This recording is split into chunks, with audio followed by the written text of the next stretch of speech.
Hello, everyone. My name is Lacey. This is Lieutenant Dan coming down to say hello, and you are watching Reptiles.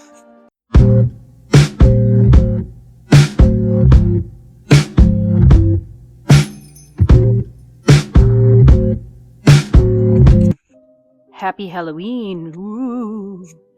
As you can tell, I am a little mushroom with little white eyelashes. Daniel is, as always, a little white boy, little white snake.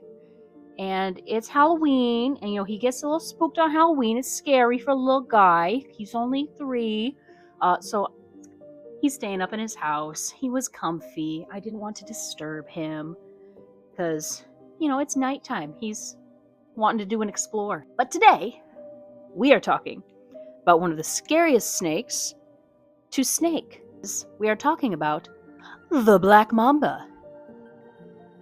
And I don't mean Kobe, which ripped to the goat, but not that black mamba, to be clear. The black mamba comes to us from southern and eastern Africa, up to sub-Saharan Africa. And it is it is the largest venomous snake in Africa, which is wild because there's lots of things in Africa that'll kill you. I mean, it's no Australia. But there's plenty of stuff that will kill you and is very venomous. Black mambas, on average, get to be like 6 to 9 feet long, 14 feet long in extreme cases of very large snakes, and between 3.5 to 4.5 pounds.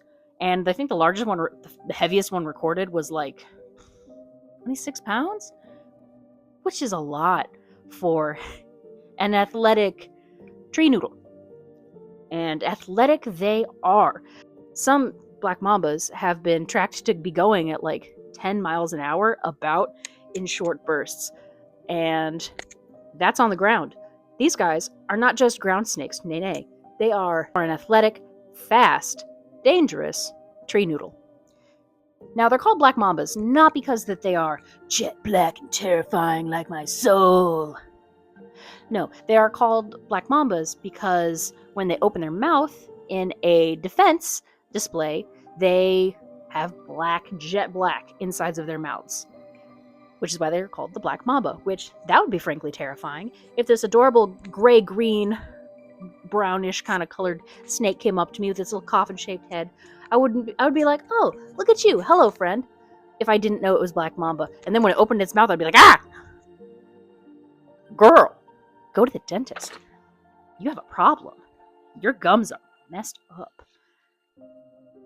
But as it is, their gums are not messed up. They just woke up like that, with a mouth full of hate and rage and venom. They have a bad reputation. Needless to say, they have enough venom in one bite to kill something like 20 people, which is impressive until you look at bigger snakes, like the taipan, which like one bite can kill like a whole bull elephant or like 100 people. So they're pretty toxic. Black mambas, their venom is both neurotoxic and cardiotoxic. Neurotoxic, it's going to shut down your nervous system and cause paralysis. And once that paralysis sets in, girl, you can't breathe. You literally can't even. And then cardiotoxic, that's not great either because it's going to shut down your heart, which granted might be worse than the paralysis, but hey, who knows what's going to get you first. Either way, it's not a good time. And if you are in the bush and you are bitten by a black mamba, you've got less than a couple hours to get to a hospital and get that anti-venom, because you don't have that anti-venom, you're in for a bad time, my friend. If you don't get anti-venom, it's basically a 100% kill rate. This guy is nerfing people left and right if they're not near a hospital. Granted, they don't kill as many people a year as they used to because we have anti-venom, and we're not going out of our way to pick them up and mess with them and ruin their day. We are staying out of their way and staying out of their habitat because we know better. We've learned? Goodness me. Black mambas some are sometimes kept in captivity, and I need to stress to you all, if they are kept in captivity, they should be only kept by the most extreme professional very well trained people on the planet, because they are, like I said, they are athletic, they are fast, they are swift. They're one of the hardest, most difficult to handle snakes in the world because they are so long, so venomous, and so fast. So fast, and they're strong. They can climb branches, climb trees, they can race across the ground, only to be kept by the most educated and the most trained of professionals. People like Joey Josselson, people like Chandler, people like Tyler. But Tyler, I don't think, keeps black mambas. Check me on that. I don't think he does. But only the most extreme handlers, extremely well trained. I cannot stress this enough, because let's say you buy a standard commercial enclosure. I don't think it's going to hold a black mamba, because if so much as a gap happens, they're gone. And you do not want to be going to bed and find this little friend curled up in your nice warm space. It won't end well for you. And being that they are the legendary animals that they are, there are some legends about them, some myths, which I think is kind of fun.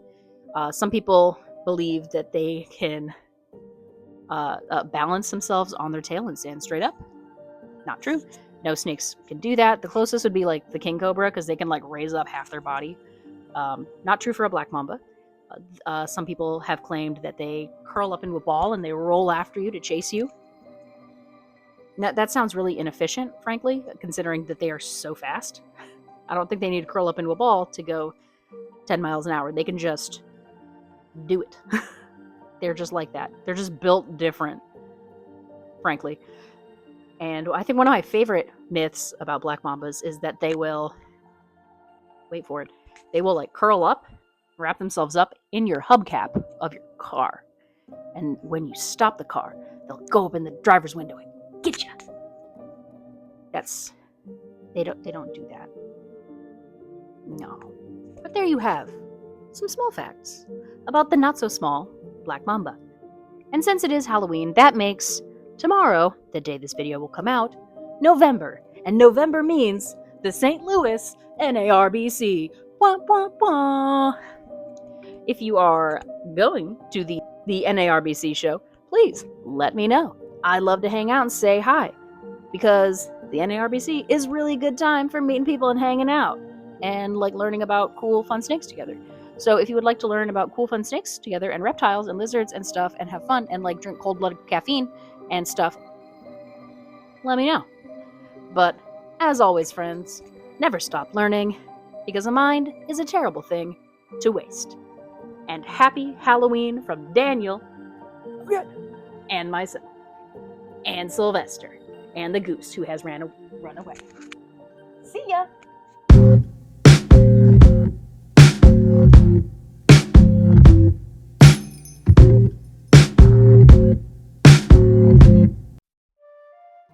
Now, the black mamba.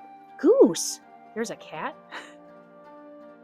trying to eat my hand as I sit next to Daniel's house. Look at this. Look at this chonk. Talk to the people, Goose. Goose is trying to eat me.